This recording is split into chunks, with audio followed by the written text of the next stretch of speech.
விஜய் அவர்களுக்காக நம்ம இங்கேருந்தே ஒரு வாழ்த்து சொல்லணும்னு ஆசைப்பட்றேன். என்ன காரணம்னா, அது வந்து ஒரு ஒன் மேன் ஷோ.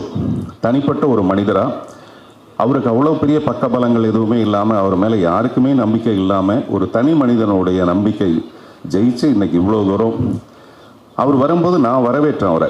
ஒரு கேரியரோட உச்சத்தில் இருக்க ஒரு மனுஷன் 200 கோடியை விட்டுட்டு இங்கே வராருன்னா பாராட்டணும்னு சொன்னேன். அதை பற்றி நான் நிறைய எதிர்கருத்துக்கெலாம் இருந்தது.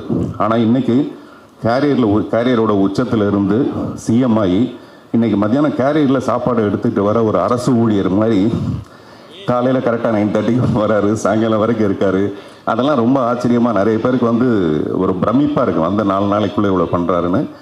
அவர் நிறைய பண்ணோம். இப்போ கமல் சார் கூட பார்த்து ஒரு 6 விண்ணப்பங்களை கொடுத்துருக்காருன்னு சொல்கிறாரு. சிறுபான்மை மக்களுக்கு நிறைய நல்ல விஷயங்களை பண்ணணுங்கிறது அவருடைய எண்ணமாக இருந்தால், இந்த சிறுபான்மை மக்கள் சினிமாவில் யாருன்னா இந்த சின்ன படங்கள் எடுக்கிறவங்க நல்ல படங்களை ரிலீஸ் பண்ணுறதுக்கு